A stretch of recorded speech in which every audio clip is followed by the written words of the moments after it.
की जय। बंदी छोर सदगुरु श्री कबीर साहब जी की दया से पार का प्रकाश हुआ और उन्होंने जड़ चेतन का भेद बता दिया। पार की संत अभी तक उसी न्याय को लेकर के चले आ रहे हैं और सदा चलते ही रहेंगे। तो यहाँ पर सदग्रंथ समष्टि सार में क्रम नंबर 146 तक का पूर्ण हुआ है। अब आगे चलता है चौकड़ी नवम खंड 9। सोई कलाले इंद्री होई, हंचित बुद्धि मन जान हो सोई। चौपाई नंबर 1 और क्रम नंबर 147। सदगुरु देव जी पुकार के समझाते हुए कहते कि सोई कलाले इंद्री होई।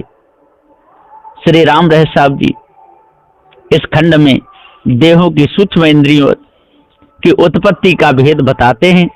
सो ध्यान पूर्वक सुनिए।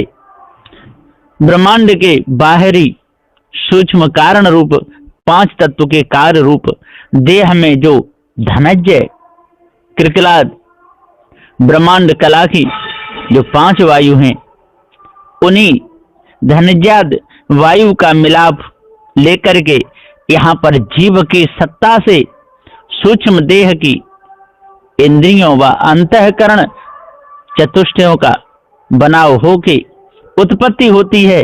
उसमें प्रथम अहंकार अग्नि तत्व की कला कार्यभाग है, चित्त वायु तत्व की कला कार्यभाग है और बुद्धि पृथ्वी तत्व की कला कार्यभाग है और मन जल तत्व की कला कार्यभाग है।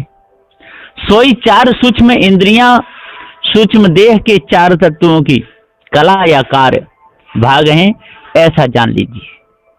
जो इस वेद को अच्छे प्रकार से जान लेगा और समझ लेगा तो समझ लो कि इन मायावी गुरुवा लोगों के चक्कर में वो कभी नहीं आएगा।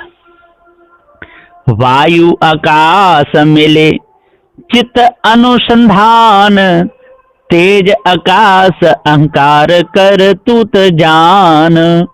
चौपाई नंबर 2 क्रम नंबर 148।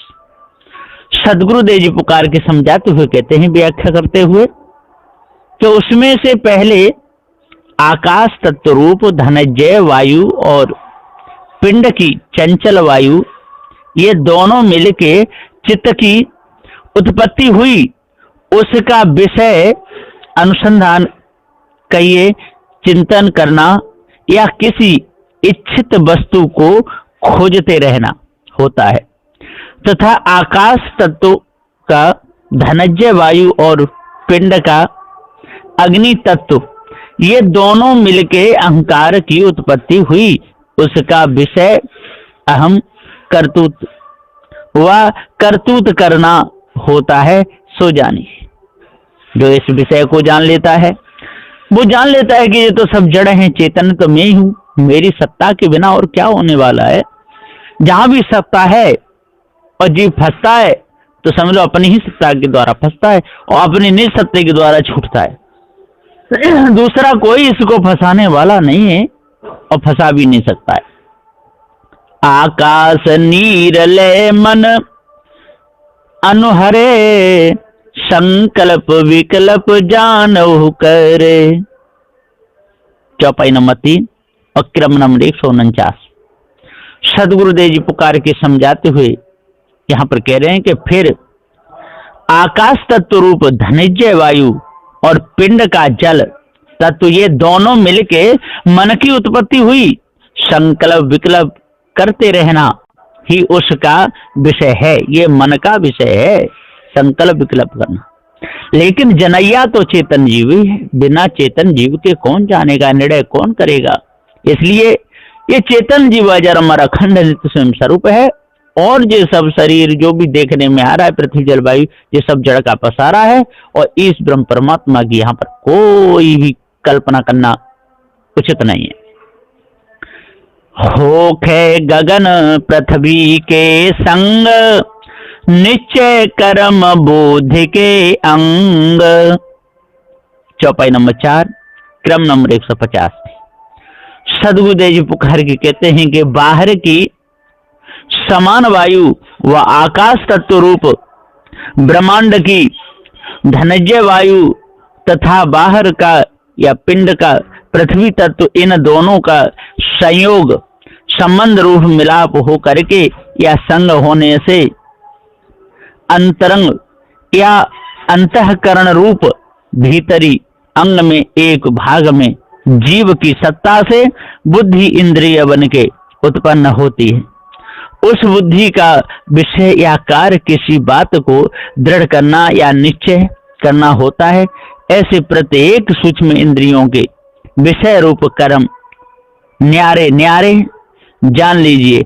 इस तरह तत्वों के मिलाप और जीव के सत्ता संबंध से हृदय में चित्त चतुष्टय की उत्पत्ति होती है। फिर वे विषयों में प्रवृत्त होते हैं और उसी में उनका पूरा समय जाता है।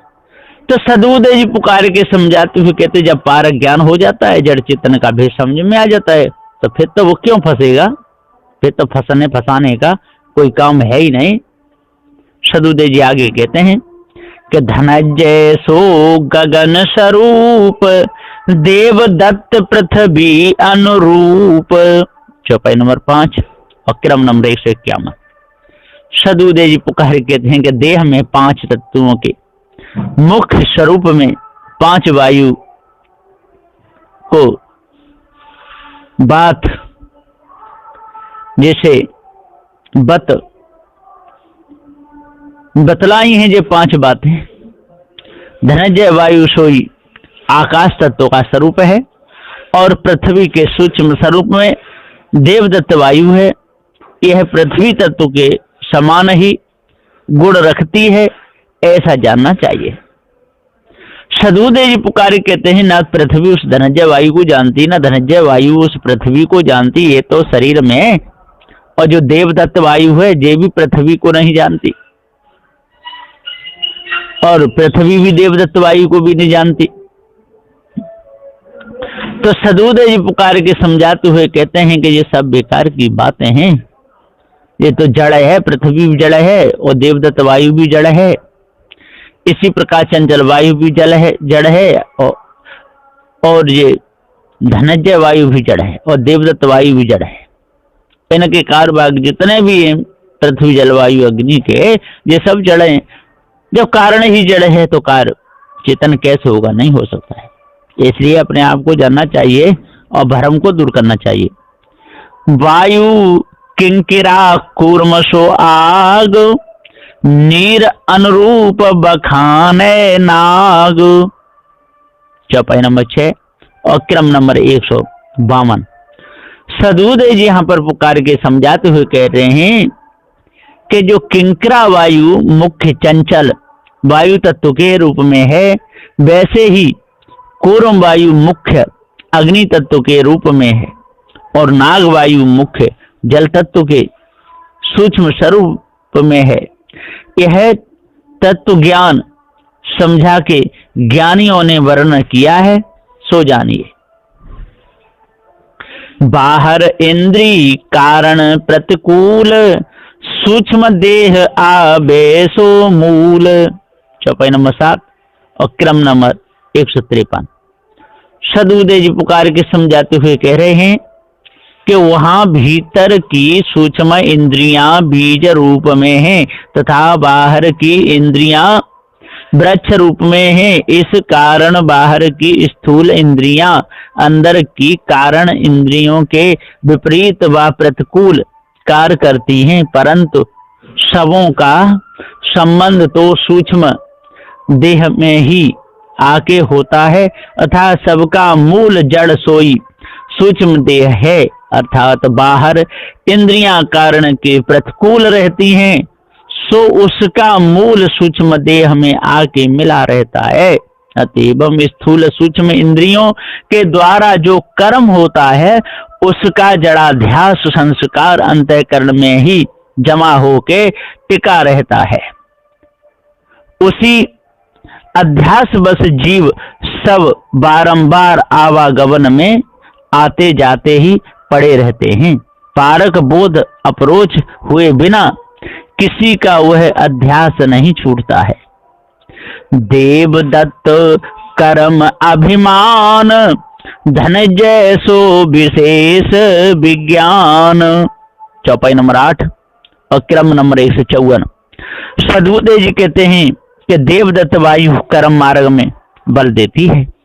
सो कर्मी लोग कर्म करके अभिमानी हुए और हो रहे, तथा धनंजय वायु विशेष करके विज्ञान में बल देती है। यह तात्पर्य है। वायु किंकरा ज्ञान स्वरूप, कूर्म आग उपासना रूप।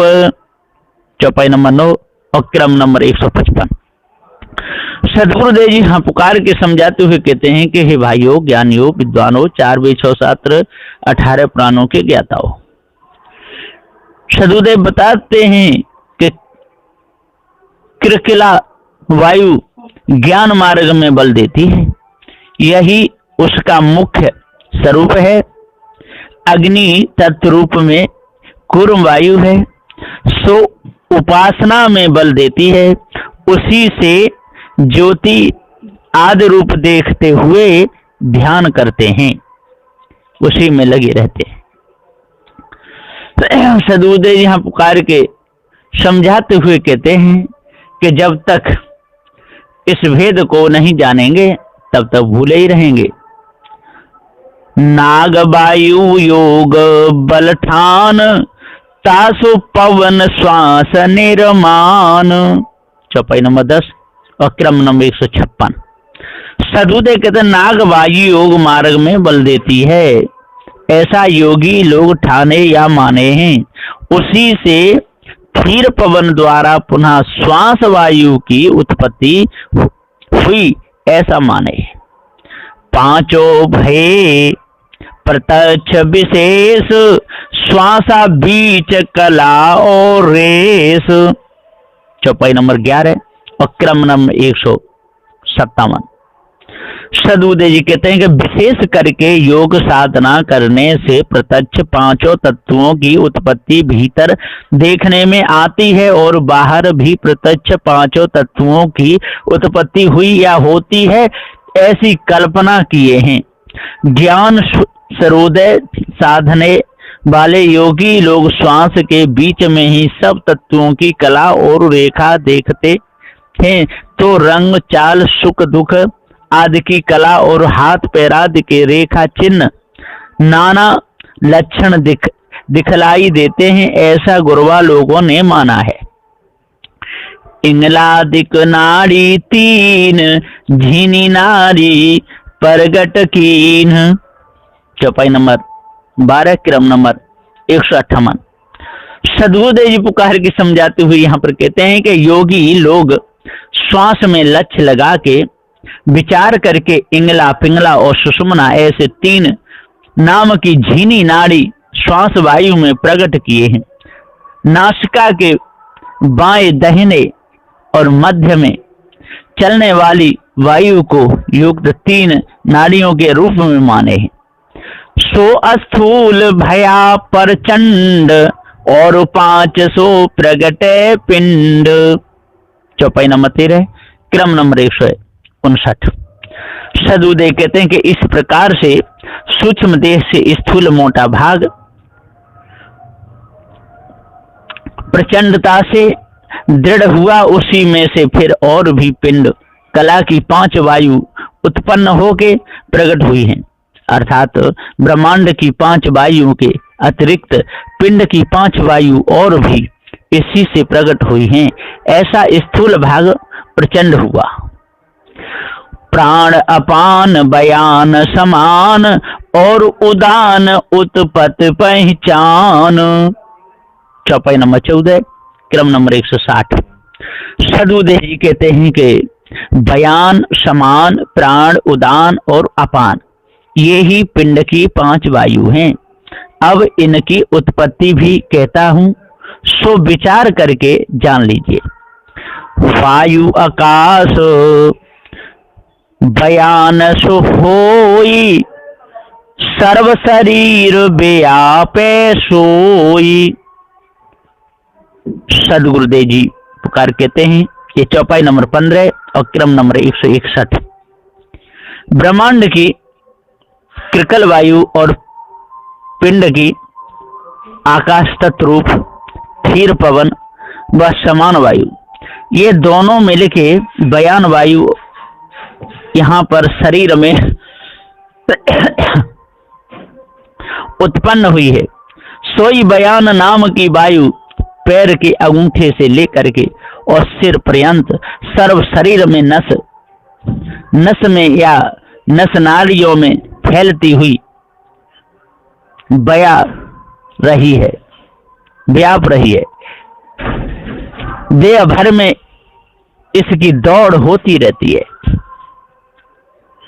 नाभि समान वायु जुग जान, तेज वायु मेले हृदय प्राण। चौपाई नंबर 16 और क्रम नंबर 162। सदगुरुदेव जी कहते हैं कि ब्रह्मांड कला की कृकल वायु और पिंड कला की चंचल वायु, ये दोनों मिलके देह में समान वायु की उत्पत्ति हुई है। वह नाभि में रहकर रस निकाल के नाड़ियों में पहुंचाती रहती है। वैसे ही ब्रह्मांड कला की कृकल वायु और पिंड कला की अग्नि तत्व दोनों मिलके प्राण वायु की उत्पत्ति हुई है। वह हृदय में रह के दिन रात सदोदित श्वास को चलाती रहती है। जलवायु मिले कंठ उदान, मृतक्या वायु गोदा अपान। चौपाई नंबर 17 और क्रम नंबर 163। सदगुरुदेव जी यहाँ पुकार के कहते हैं कि ब्रह्मांड कला की कृकल वायु और पिंड कला की जल तत्व दोनों मिलके उदान वायु की उत्पत्ति हुई है। वह कंठ में रह के अन्न जल को छानती है तथा स्वप्न आदि भास भी कराती है। और ब्रह्मांड कला की कृकल वायु तथा पिंड कला की पृथ्वी तत्व दोनों मिलके अपान वायु की उत्पत्ति हुई है। वह गुदा स्थान में रह के मल को बाहर निकालती है और दूषित वायु को त्याग कराती है। ते हिते ज्ञान इंद्री समुदाय, कर्म इंद्री पाछे प्रगटाई। चौपाई नंबर 18 और क्रम नंबर 164। उसी से यानी पिंड ब्रह्मांड की युक्त दोनों वायु के भाग मिलके पांचों ज्ञानेंद्रियां प्रथम ही समस्त समुदाय रूप से स्थूल देह में उत्पन्न होती है। तत्पश्चात या उसके बाद में पांचों कर्म इंद्रियां भी स्थूल रूप से देह में उत्पन्न या प्रकट होती हैं। अब पहले ज्ञानेंद्रियों के नाम बता करके फिर उत्पत्ति कहते हैं। श्रवण रसना नैन बखान, तुचा नासिका उत्पत्ति मान। चौपाई नंबर 19 और क्रम नंबर 165। सदगुरुदेव जी पुकार के समझाते हुए यहाँ पर बता रहे हैं कि श्रवण कान समान वायु के भाग से है, रसना जीभ जल तत्व के भाग से है, नैन नेत्र या आंख अग्नि के भाग से है।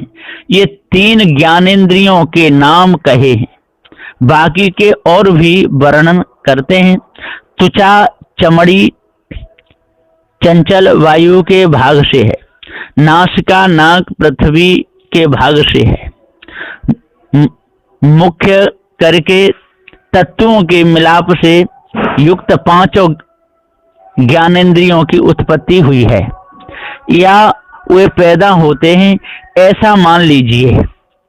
वह ऐसा माने हैं तब इन्हीं की उत्पत्ति कहते हैं। सो भी सुनिए। तेज आकाश मिले श्रवण होई, बिना तेज सुनते नहीं कोई।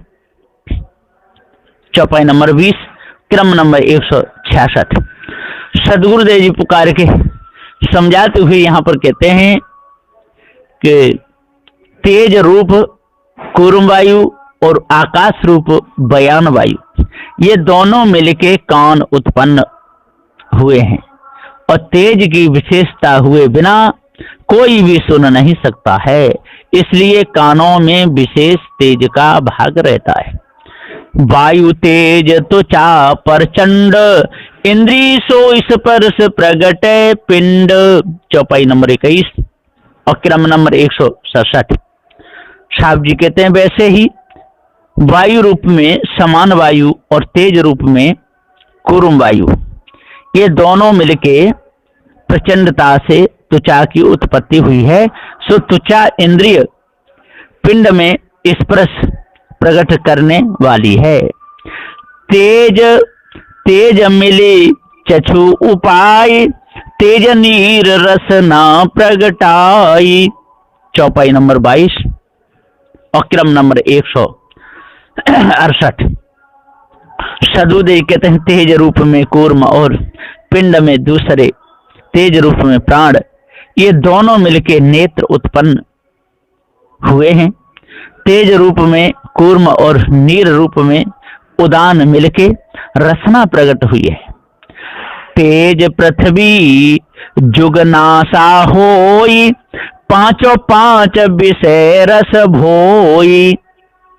चौपाई नंबर 23 और क्रम नंबर 169।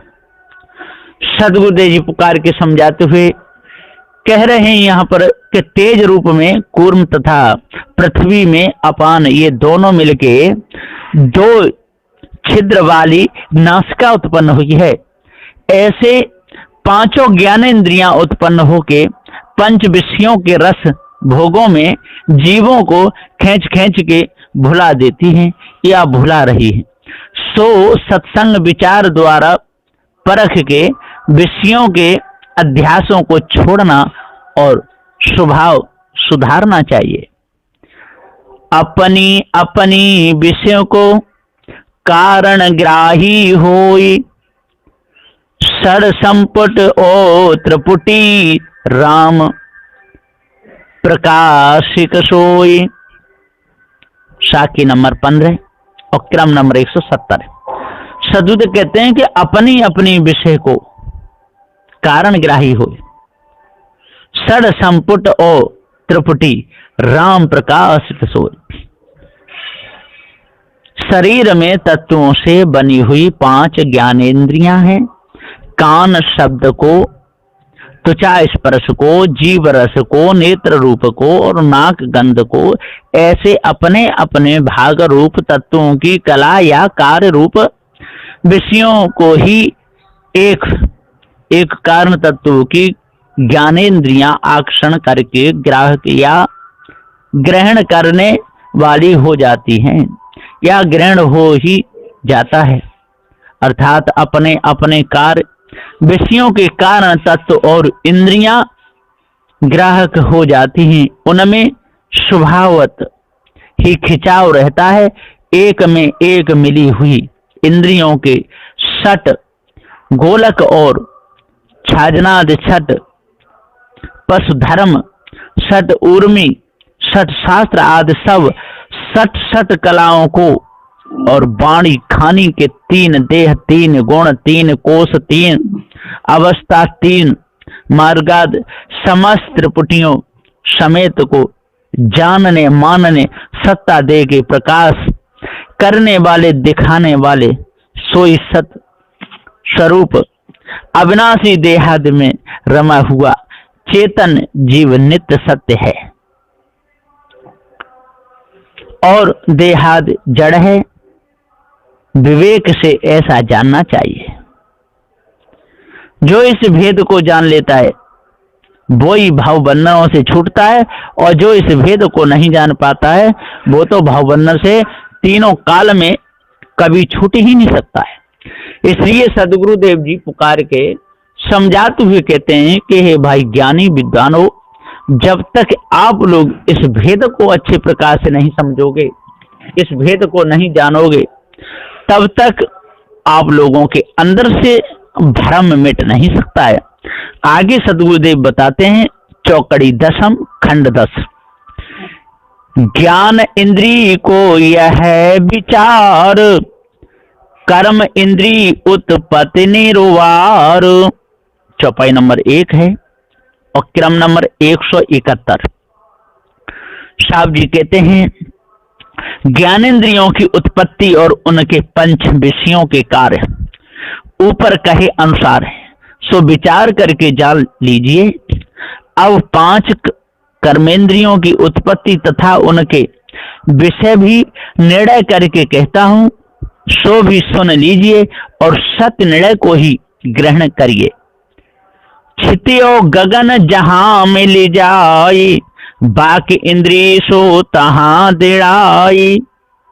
चौपाई नंबर 2 और क्रम नंबर 172।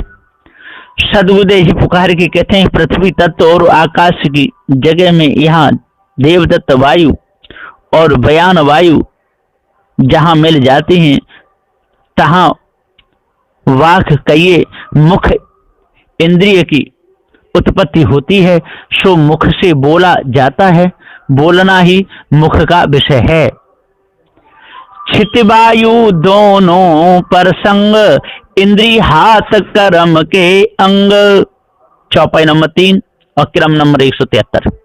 सदुदय कहते हैं, पृथ्वी और वायु की जगह में यहाँ देवदत्त और समान वायु दोनों मिलके हाथ इंद्रिय की उत्पत्ति हुई या होती है। लेन देन आदि के कर्म व विषय उस हाथ रूपी अंग से होते हैं। क्षितियो तेज पाद उत्पान, पृथ्वी नीर शिशिन परमान। चौपाई नंबर 4 क्रम नंबर 174।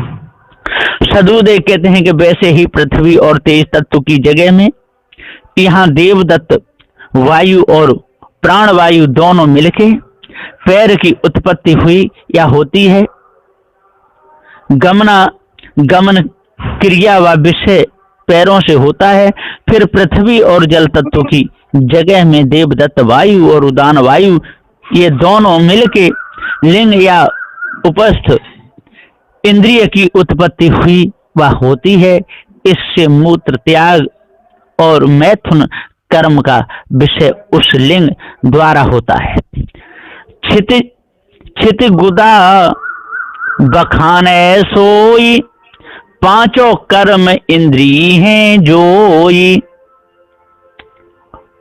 चौपाई नंबर 5 और क्रम नंबर 175।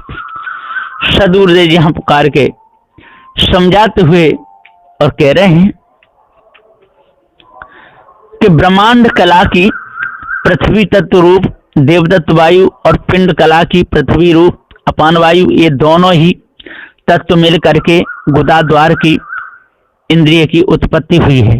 सोई गुदा से मल का त्याग होता है। यह सब वर्णन करके बता दिया है, वह ऐसा बताया गया है। विचार करके देखिए कि मुख, हाथ, पांव, लिंग और गुदा इन पांचों से बाहरी कार्य होते रहते हैं।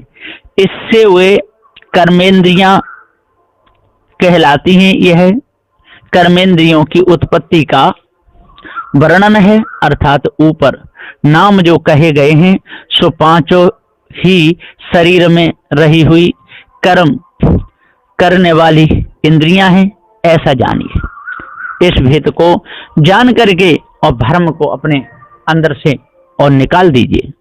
शब्द, स्पर्श, रूप, रस, गंध पांचों विषय उत्पत्ति प्रतिबंध।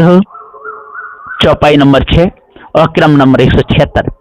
सदबुद्धे कहते हैं कि शब्द, स्पर्श, रूप, रस और गंध इन पांचों विषयों की उत्पत्ति का बंधन भी उसी प्रकार परस्पर तत्वों के मिलाप से हुआ है। ये विषय मुक्ति मार्ग में रुकावट डाल के उत्पत्ति में ले जाते हैं। इसलिए पार के संतों से मिलकर के भ्रम को हटाना चाहिए। नीर गगन लय शब्द उपाय, जलवायु स्पर्श दृढ़ाई। चौपाई नंबर 7 और क्रम नंबर 177। सदुदय जी पुकार के समझाते हुए कह रहे हैं कि अब उनकी उत्पत्ति कहते हैं, सो सुनिए। नीर और गगन की जगह में नाग वायु और बयान वायु मिलके शब्द उत्पन्न होता है। जल और वायु की जगह में नाग वायु और समान वायु मिलके स्पर्श उत्पन्न होते हैं, दृढ़ होता है। नीर तेज और दृढ़भास, जल ही जल रस करे विलास। चौपाई नंबर 8 और क्रम नंबर 178। सदुदेव जी पुकार के समझाते हुए कहते हैं, वैसे ही ब्रह्मांड कला की जल तत्व रूप नाग वायु और पिंड कला की अग्नि तत्व रूप प्राणवायु, ये दोनों मिलके रूप विषय की उत्पत्ति हुई है। इससे दृढ़ता से सुंदर तत्व या रूप कुरूपाद के नाना रंग भाग होते हैं एवं ब्रह्मांड कला की जल तत्व रूप नागवायु और पिंड कला की जल तत्व रूप उदान वायु, ये दोनों मिल करके रस विषय की उत्पत्ति हुई है। इससे जिह्वा द्वारा मधुर, अम्ल, लवण, कटु, कषाय और तिक्त ऐसे षट रस के भोग विलास का स्वाद लेना जीव करते रहते हैं। सदुदेव जी पुकार के कहते हैं कि इन्हीं में जो भूला रहता है, जिसे जड़ चित्र का ज्ञान नहीं रहता है, वो तो बेचारा अपने पद से गिर ही जाता है। नीर पृथ्वी गंध सो होई, पांचों विषय कहावे सोई। चौपाई नंबर 9 और क्रम नंबर 179। सदुदेव कहते हैं, नीर तथा पृथ्वी की जगह में नाग वायु अपान वायु मिलके यहाँ गंध की उत्पत्ति होती है। ये ही पांचों विषय कहलाते हैं, ऐसा निर्णय करके जानिए। पांच स्थान सो तहां विशेष, भिन्न भिन्न लेखा सो लेख। चौपाई नंबर 10 क्रम नंबर 180। सदुदेव यहाँ पुकार के समझाते हुए कहते हैं कि हे भाइयों, यहाँ ध्यान देने की बात है, सारा काम बन ही जाएगा। वहां पिंड रूप शरीर में विशेष करके 5 तत्वों के रहने की 5 जगह को मुख्य वास स्थान माने हैं, सो उसका लेखा भी भिन्न भिन्न करके नीचे लिखा जाता है। सो विचार करके लिख लीजिए। अब यहाँ पर मैं अपनी वाणी को यहीं पर विराम देता हूँ। बोलिए श्री सद्गुरुदेव की जय।